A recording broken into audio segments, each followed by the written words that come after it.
Olá, sejam bem-vindos ao segundo episódio do nosso podcast Sinai Conexões.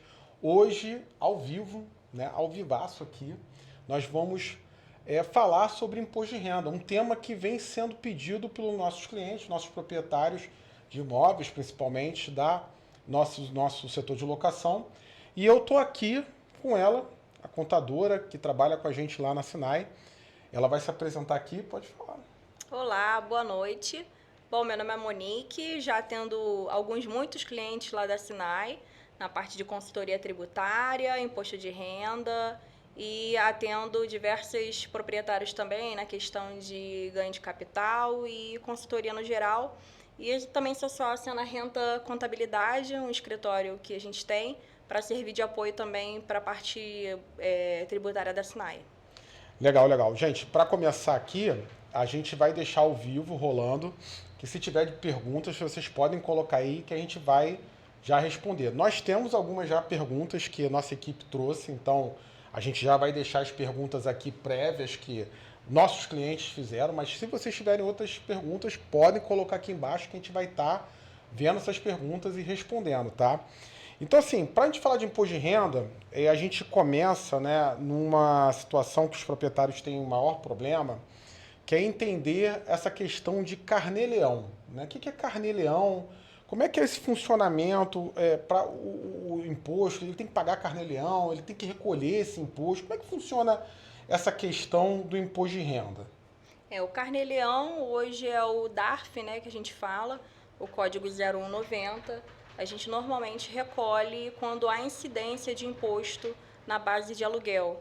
Então, primeiro tem que se verificar se o aluguel que o proprietário hoje recebe está ali já no limite da tributação. E hoje a gente tem aquela tabela, né, a tabela do imposto de renda, ela foi atualizada. Então, até R$ 5.000 não precisa mais recolher o carnê-leão, porque rendimento está no teto da isenção.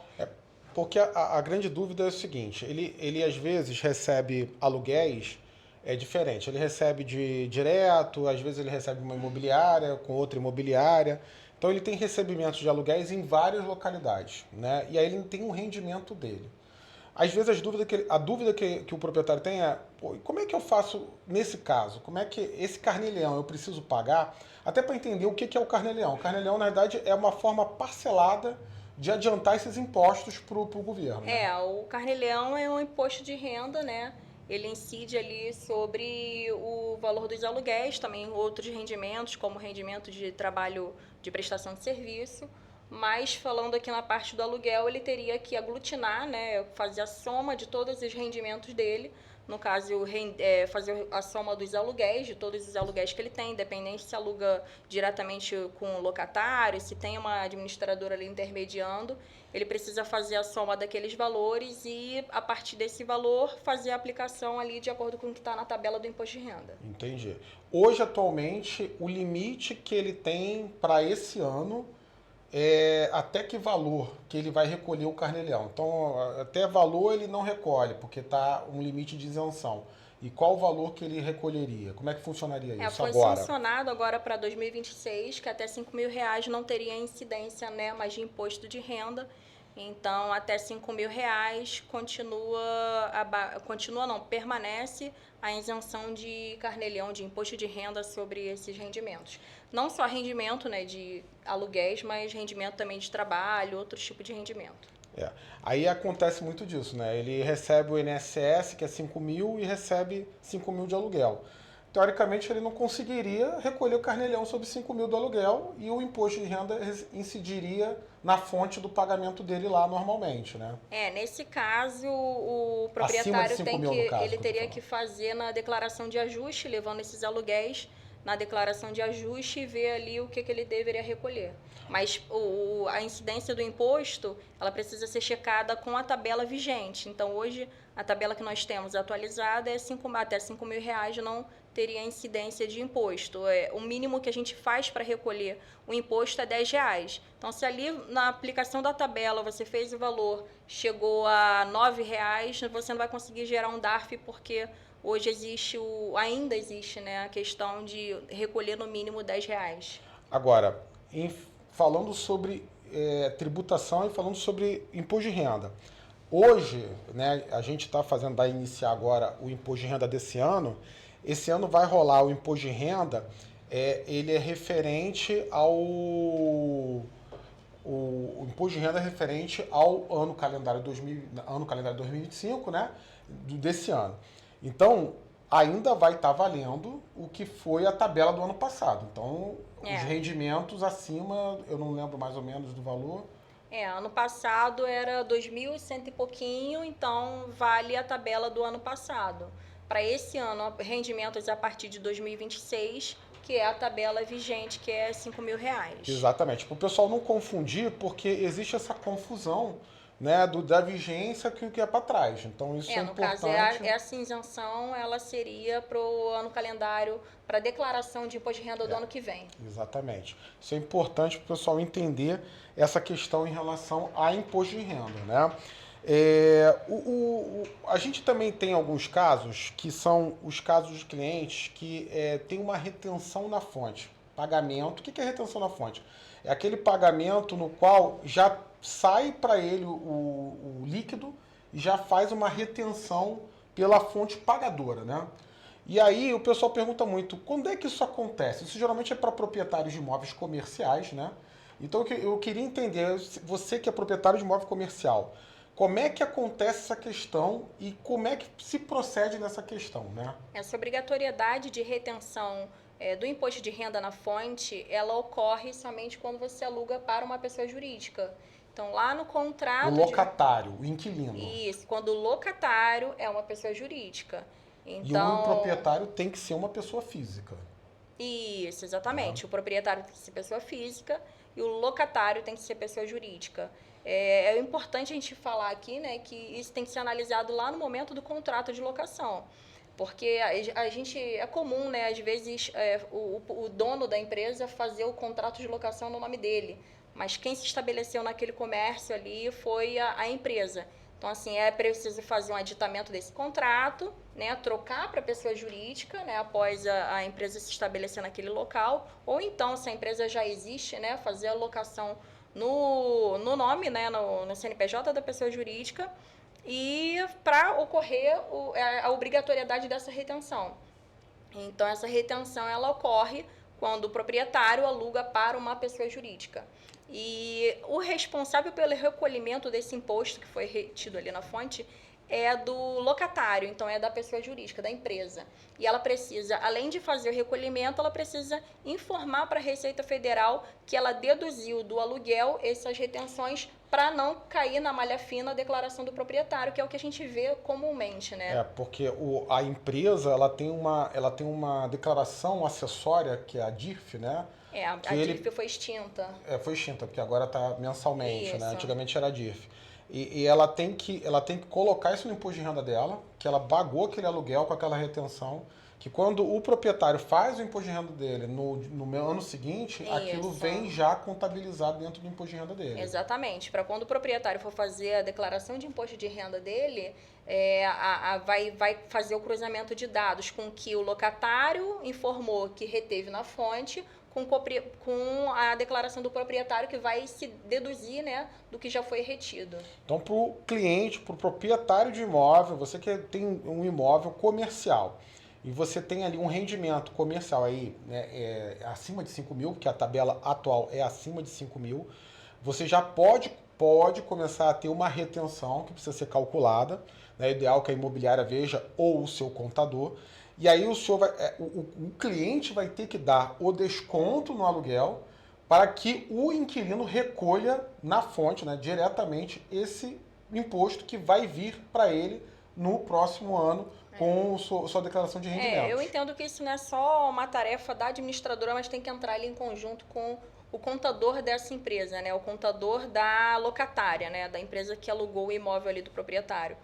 Porque você, como contador, você tem que assessorar ali teu cliente de uma forma com que ele entenda, né? Que a gente sabe, o cliente ele não tem conhecimento total da legislação tributária, do que incide. Então, assim, a função do contador, ele conhecer o seu cliente, saber que aquele cliente está alugado no imóvel, perguntar, tem um contrato de locação, preciso olhar esse contrato, preciso checar. precisa checar esse boleto, entendeu? Então, o contador também, como profissional, também sou profissional da contabilidade, então você tem a responsabilidade ali de resguardar o seu cliente, né? De educar o seu cliente, de informar, um trabalho consultivo de informar o que ele precisa saber daquela locação ali, que não é de conhecimento dele, né? Exatamente. Nesse caso, o locatário, que é o inquilino, então assim, para a gente traduzir, né? O locatário, que é o inquilino, ele é um CNPJ, está pagando um proprietário, que é um CPF, né? Ele precisa falar com o contador dele porque ele vai ter que ver se ele tem que fazer a retenção. E se a retenção não está sendo dado desconto no boleto, porque ele precisa desse desconto do proprietário, ele precisa falar com a administradora, ele precisa falar com o proprietário sobre essa condição. Ele precisa, primeiramente, o inquilino precisa falar com o seu contador para que o contador analise se realmente é devido àquela retenção ou não. E aí verificar se no boleto, se a administradora fez a retenção correta, se aplicou a faixa da alíquota correta, se a retenção está correta. E ainda sobre a segmentação do locatário, que é o inquilino, às vezes pergunta assim, o locatário ele precisa declarar o imposto? Vamos tirar o CNPJ que tem essa obrigatoriedade em relação a isso. O locatário ele precisa declarar uma despesa de aluguel no seu imposto de renda, por exemplo? Ele já pode fazer isso.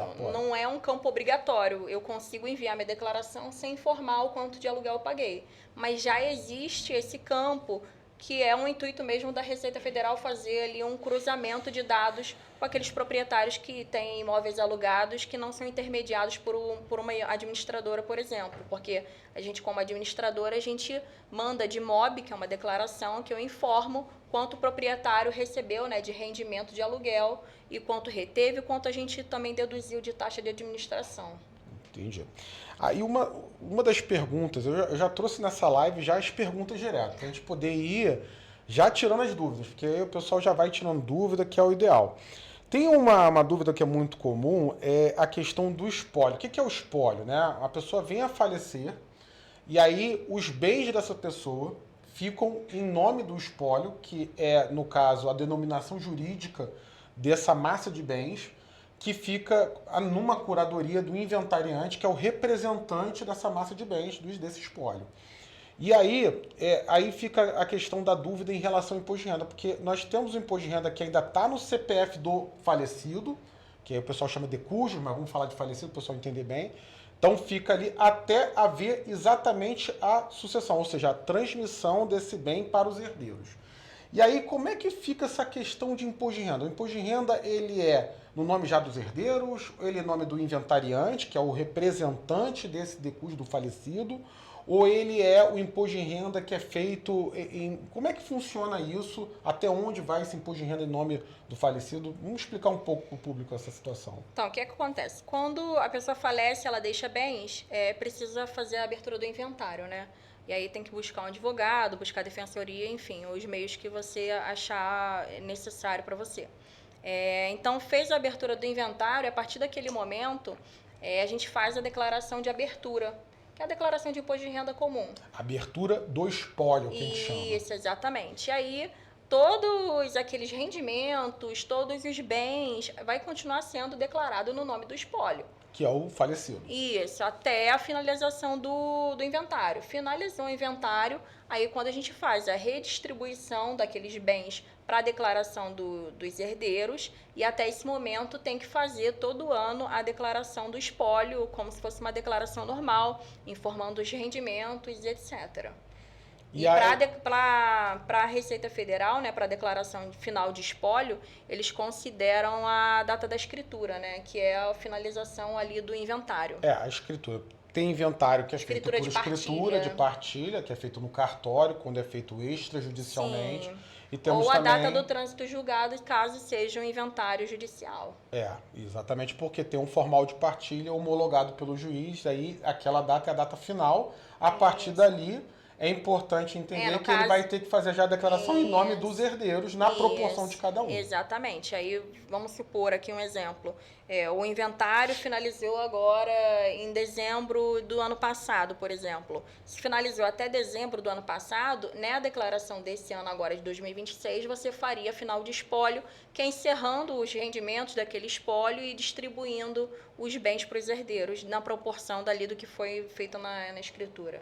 Isso é importante que a pessoa faça isso. E é importante também a gente dar um recado para que as pessoas que têm herança, ou então o próprio inventariante, possa avisar isso para quem tem administradora. Nós temos um problema sério que acaba que os nossos clientes não nos avisam que terminou o inventário e aí continua sendo gerado recibos, boletos em nome do espólio, enquanto já deveria ter sido transmitido para os herdeiros nas suas proporções. Sim, porque finalizou o inventário, o correto seria fazer um aditamento contratual e aí fazendo ali as divisões, né? Eu não sei como que fica, depende, às vezes fica um imóvel para um ou partilha os bens na proporção de cada herdeiro.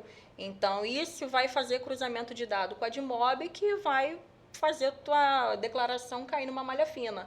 Então, isso tem que ser comunicado, né, imediatamente para a administradora e ter ali um contador também de apoio, né, para você tirar suas dúvidas, ver como é que faz essa declaração. Porque vai fazer ali a finalização do espólio, né? A finalização da declaração do espólio e o início dos herdeiros. Sim.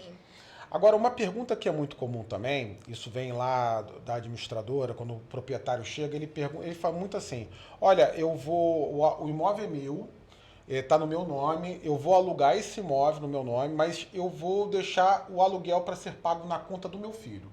Porque eu dou dinheiro para ele faz as coisas, que é a minha mesada que eu dou pro meu filho, enfim, N situações. E aí há uma confusão no que tá no contrato, então ele tá no contrato lá que tem um proprietário, né, CPF dele e tal, recebendo, e o que ele recebe, como é feito esse repasse via administradora, ou o inquilino paga direto na conta da pessoa direto, enfim, que seja. Isso é uma confusão porque entende-se, nossos proprietários têm um entendimento que o dinheiro entrando na conta é isso que a Receita quer ver. E não funciona bem assim, porque a comprovação, né, do documento, o contrato, é que vai demandar essa condição de relação com ele e o inquilino. E a declaração tem que estar no CPF de quem está no contrato como proprietário ou locador, que é como a gente chama dentro do contrato. Como é que funciona isso, para o pessoal entender bem essa situação? É exatamente o que você falou. A Receita Federal ela entende documentos e instrumentos. Então, no caso, o instrumento que regula a parte do recebimento do aluguel é o contrato de locação. Então, eu entendo que vai valer aquilo que está estipulado no contrato de locação. Por mais que a pessoa não tenha uma conta de pessoa jurídica e não tenha uma conta de bancária, e aí quem recebe é o filho, ou às vezes a pessoa é curatelada e precisa ter um terceiro ali fazendo a organização do dinheiro que ela recebe. Então, vai valer o que está no documento, que é o que também vai ser levado para a Admob, né? Agora, uma outra dúvida também é assim, temos clientes que têm imóveis que estão em nome de marido e mulher. É uma coisa complicada, né? Vamos falar aqui um pouquinho disso, mas para a gente tentar entender aqui. Marido e mulher. Às vezes são os dois, são donos, e aí ele fala assim, né, eu quero botar só o nome da minha esposa, porque eu já tenho rendimento. Qual é a situação, qual é a análise, qual é o conselho que a gente pode dar para esse cliente em relação a isso, principalmente quando ele tem muito rendimento e aí acaba tendo esse problema? Qual é a situação que ele deve trabalhar quando tem esse tipo de situação? No regime de comunhão parcial de bens, você pode fazer o contrato tanto no nome do esposo quanto no da esposa. De um dos cônjuges, né? E aí ficaria um rendimento só para um deles? Ficaria o rendimento só para um deles. Isso também vale na declaração de imposto de renda. Então, se a gente tem um imóvel ali na comunhão parcial de bens, eu posso tanto declarar na minha declaração, quanto na do meu esposo, quanto na dos dois. E isso está lá na perguntas e respostas que sempre todo ano a Receita Federal libera, né? Tirando as dúvidas também dos contadores. Entendi. Então poderia ser feito isso. Pode constar tanto no nome dos dois, ali que fica na ficha de bens e direitos, tanto na dos dois quanto na um dos dois. Não Agora precisa... vamos evoluir a pergunta, porque aí temos é um casal, mas aí nós temos uma pessoa que tem um imóvel dele 50%, o irmão dele tem 50%, e ali nós temos marido e mulher com 50-50. Nesse caso específico, né, em termos de ter 50-50, ele vai ter que dividir, né? Aí ele vai declarar metade na dele, né, porque a posse é partilhada. Mas essa metade, ele também poderia fazer isso, já que ele é casado. Ele adquiriu em conjunto. Sim, poderia também. Poderia colocar também os dois no contrato e cada um receber ali a sua parte devida do aluguel. O ideal é ver a documentação. Então, por isso que é importante ter um profissional. A gente analisa documento, né? Profissional é importante, gente. Tem que analisar.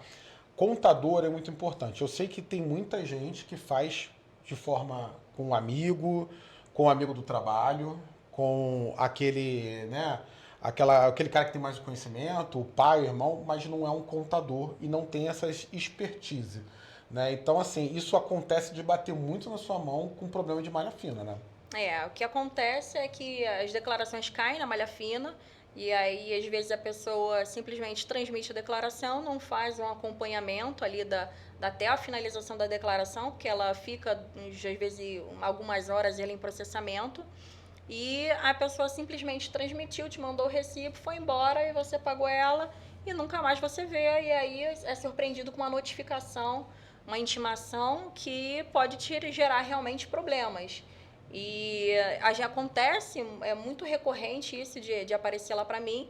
E aí, normalmente, quando a pessoa já chega, já está com uma notificação já de lançamento, aí já é um problema que vai dar mais trabalho para resolver, que às vezes não é você pegar no início que você consegue retificar, ver ali, porque não tem a questão só da transmissão, você precisa acompanhar aquela declaração, que é o que a gente faz lá no escritório. A gente usa inteligência artificial, a gente usa um robô que faz monitoramento durante 12 meses daquela declaração, mas isso realmente tem que ter um profissional, né? Não dá para fazer uma pessoa que às vezes não tem a tecnologia e todo esse aparato que a gente tem lá no escritório. Fica aí a dica, pessoal. Contrate um contador, é o que eu falo sempre para meus clientes. Não faça pessoalmente, é algo que um profissional precisa fazer para você. Agora, pessoal, continua aí comentando. Tem comentário aí, produção? Aí, ó, eu vou continuar aqui, porque tem outra questão para a gente poder falar sobre ganho de capital, e aí para a gente ir aqui numa questão mais de venda, né? Às vezes a pessoa tem ali, está vendendo um imóvel, né? E na venda do imóvel ela ganhou ali um valor em relação ao que ela comprou. Quando ela comprou, o valor do imóvel era né? Ela comprou um imóvel de 300 mil e agora vendeu, né, o imóvel com 400 mil. Nesse sentido, ela teve uma diferença, um lucro de 100 mil reais. E aí, nesse lucro, o governo costuma a cobrar, em cima desse lucro, o famoso ganho de capital, que é um imposto que incide sobre essa diferença, né? E aí tem muita dúvida dos nossos compradores lá. Como é que é dos nossos vendedores, né? As pessoas que estão vendendo imóvel. Como é que acontece? Qual é a regra? Quais são as alíquotas? Eu tenho que recolher? Não tenho que recolher? Isso, como é que funciona essa consultoria geralmente com esse cliente? A regra é a gente fazer ali o estudo do perfil do cliente. Então, o ganho de capital, ele incide sobre o custo de aquisição, que a Receita Federal considera custo de aquisição do imóvel. O custo de aquisição é o custo que você pagou, mais o ITBI, mais se tiver ali obra, né? Se você pagou a questão de um corretor, então tudo isso engloba no custo de aquisição. E aí, o quanto você vendeu, a gente faz esse cálculo da diferença. A alíquota ali varia de um imóvel de até 5 milhões, ou do lucro de até 5 milhões, seria 15%. É importante informar que recolhimento do ganho de capital tem prazo. Então, você recolhe até o último dia útil seguinte do mês da venda. Então, tem que ser uma coisa que tem que ser mais rápida, né? Não pode ficar esperando para procurar o contador no último dia. Tem que ser logo no momento da venda, ou se você for uma pessoa bem programada, antecipadamente, para você ter ali o limite do que você precisa se programar para fazer o recolhimento. Agora, a questão do recolhimento, ele incide para pessoas que têm mais de um imóvel, né? E um limite até de 440 mil, você consegue ter a isenção do ganho de capital e também para imóveis somente residenciais. Entendi. Então aí existem algumas situações de isenção. Existem algumas situações que você pode se enquadrar na isenção. No caso de compra e venda até 440 mil, tem que ter esse dinheiro ser utilizado para comprar outro imóvel até 180 dias e tem que ser exclusivamente imóvel para finalidade residencial. Entendi. Então você já sabe mais ou menos como é que é a situação, mas o ideal é um contador acompanhar essa situação para dizer se dá uma isenção, se não dá, e qual é a alíquota e aí, que ela se é você variável. não se enquadra nessas situações, tem que buscar realmente o contador, porque a gente tem que fazer o lançamento ali das informações, da escritura de compra e venda, se foi imóvel financiado, se não foi, o quanto que você comprou, ver a escritura que você adquiriu aquele imóvel para ver ali o custo de aquisição. E jogar isso num programa que a gente chama o GCAP. Agora, o que acontece? O pessoal pergunta muito o seguinte, eu estou lá com o valor do meu imóvel no patrimônio e eu geralmente quero ficar ali alterando o valor. Eu posso alterar esse valor? Não pode.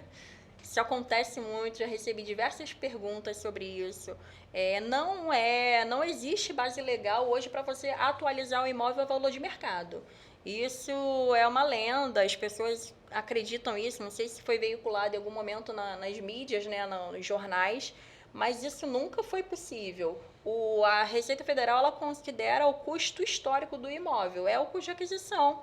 Você pode, no máximo, fazer ali a atualização, não é nem a atualização, né? Você engloba no custo de aquisição se você tiver feito obras, se você tiver feito... Recentemente, a Receita liberou até poder isso agora, né? Um tempo aí, por um custo menor, por não poder, ela fez uma portaria específica para o pessoal fazer até o ano passado. Sim. Uma atualização a um custo, né? Isso, Um custo menor para poder, aí a pessoa tinha que calcular para ver se valia a pena, no caso, do ganho de capital ser menor ou maior, ou abater o ganho de capital, porque tinha que pagar ali na diferença da atualização. Porque não existe realmente base legal para atualizar o imóvel, fazer aquela atualização ao valor de mercado.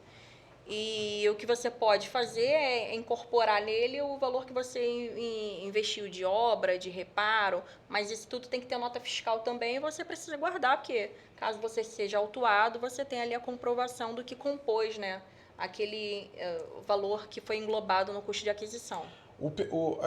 Para a gente meio que, eu não sei se tem mais algumas perguntas que você queira falar, que a gente coloca aqui já para terminar. Uma das coisas que é importante é a declaração, né, dos bens. O pessoal está muito preocupado aí, declaração de bens, o código de imobiliário, que é o tal do CPF do imóvel, e a questão da reforma tributária. Aqui a gente não vai falar disso, porque o imposto de renda, gente, não teve alteração. Então é importante o pessoal entender que imposto de renda não foi alterado, tá? O que alterou foi os impostos referentes a ISS, INSS, ou ISS e ICMS, que são impostos sobre consumo que vão ter alterações e poderão ter incidência sobre as transações imobiliárias, mas isso não é tema para esse episódio, que é um tema extremamente complexo, não está ainda em vigência, ainda tem muita coisa acontecendo, mas o importante a gente trazer para cá que a questão do imposto de renda, isso não foi alterado. Então, ou seja, você vai ter alteração porque mudou, está tendo reforma tributária. Sim, vai ter alteração, mas não é sobre imposto de renda. Imposto de renda continua igual, tudo igual, não muda. Certo? Certo. Eu também acho que isso é um papo de reforma tributária, tem que ser um assunto à parte, né? Um podcast só voltado para isso. Mas eu acho que a gente podia falar um pouco de holding patrimonial, porque eu tenho alguns proprietários na Sinai, tem mais de um imóvel, e vem me perguntando sobre o que é essa tal de holding patrimonial, se o ideal é fazer, se eu vou economizar mais dinheiro pagando menos imposto com holding. Eu acho que a gente podia conversar um pouco mais sobre isso. O holding patrimonial é uma formatação que as pessoas estão fazendo, né, para uma questão de programação de sucessão patrimonial, onde as pessoas que têm muitos imóveis, né, têm bastante imóveis, elas estão colocando, estão fazendo, né, trocando aqui para a gente não ficar no juridiquês, estão colocando como proprietário desses imóveis um CNPJ. A vantagem disso tem tanto uma vantagem tributária, como uma vantagem de blindagem patrimonial em relação à transmissão, né? Você não transmitiria os imóveis, né, para reduzir o custo de transmissão na sucessão. O que é a sucessão? É o inventário, é quando você vem a falecer e você vai transferir para os seus herdeiros o seu patrimônio. E aí a holding, ela traz essa facilidade porque você transmite as cotas sociais dessa empresa, ao invés de transmitir os imóveis. Então isso tem uma condição, uma consequência que precisa ser analisada, é claro, a cada caso, de redução de impostos na transmissão, de blindagem patrimonial, de condições de melhoria em relação à manutenção tributária e, né, na condição também de sucessão patrimonial. Então, assim, hoje, como é que funciona essa questão na parte tributária, que você pode falar em relação a isso? Hoje, eu acho que a holding ela tem que ser estudada de acordo com o perfil do cliente. E aí você não pode só olhar a parte tributária, você tem que olhar a parte da sucessão também, que eu acho que é muito importante, né? Então a gente não consegue hoje falar assim de pronto, você faz holding, você não. Eu acho que é um projeto que a pessoa deixa, que ela precisa fazer ali às vezes a longo prazo por conta do custo. E tem que ser estudado ali juntamente com o advogado, com o contador junto, para o contador verificar a parte tributária, se realmente tributariamente vale a pena. Às vezes, tributariamente não vale a pena, mas eu quero proteger meu patrimônio e quero deixar ali uma associação mais redonda, né?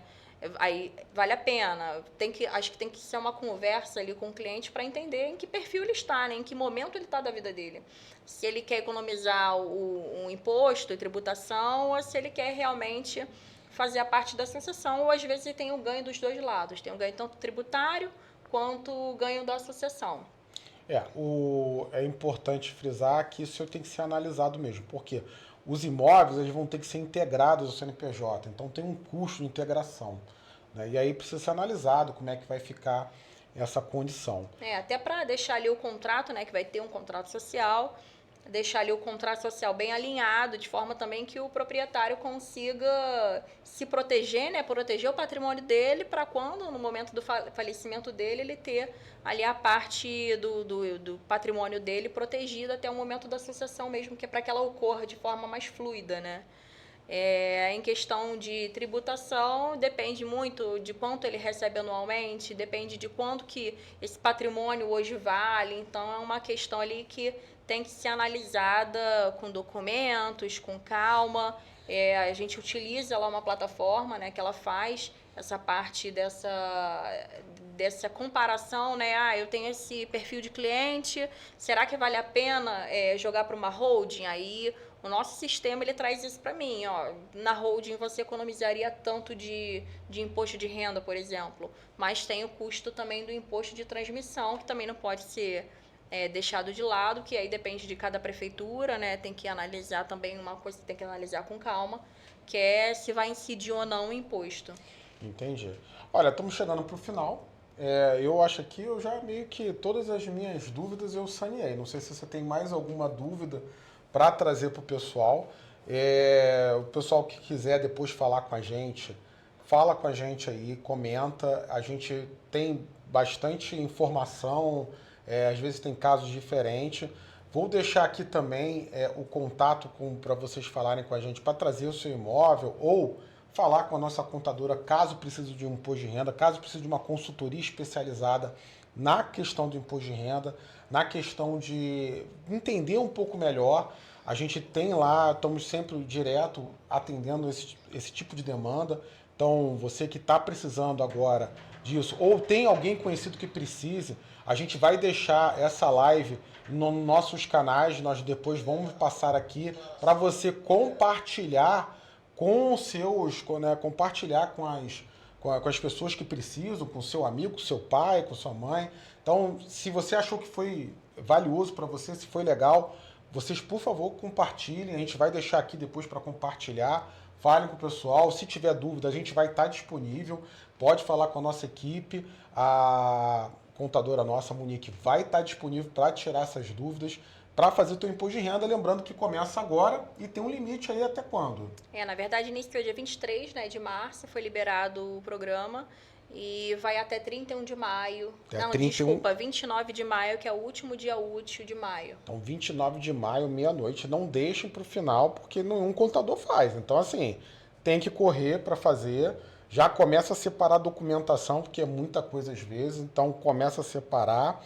E aí eu vou deixar agora a Monique dar o recado final para vocês aí que estão precisando de contabilidade, estão precisando fazer uma contabilidade do seu imposto de renda. A gente já trabalha já há alguns anos, né, em parceria com a SINAI. Então, a gente conta aí com uma inteligência artificial, como eu disse no início do podcast, que ele faz esse monitoramento da declaração até o fim, né? Então, 12 meses eu tenho ali monitorando o seu CPF, a sua declaração. Se você receber alguma intimação, eu vou saber. É importante, né? Porque realmente você perde o timing de responder ou de talvez retificar uma declaração que ficou presa ali na malha, no cruzamento de dados.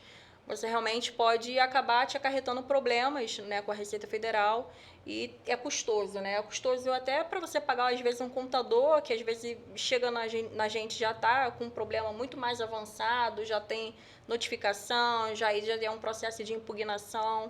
Então, não deixe, né? Se receber uma notificação, já procura um profissional para te acompanhar. Não espere muito tempo, porque normalmente essas notificações têm 20 dias para serem respondidas e cumprimento de prazo é fundamental para você não ter problemas futuros com a Receita Federal. Então, gente, fica a dica. Ó, agradeço a audiência de todo mundo. Esse podcast vai ser repostado, a gente vai botar aqui nas redes sociais aonde vai ficar repostado. A gente vai deixar para participar, partilhar, vamos mandar para todos os nossos clientes. E quando tiver partilhado, não deixe de compartilhar para quem precisa. E até o próximo episódio de podcast. Pode ser ao vivo, pode não ser, vai depender da gente aqui. E até a próxima, pessoal. Tchau!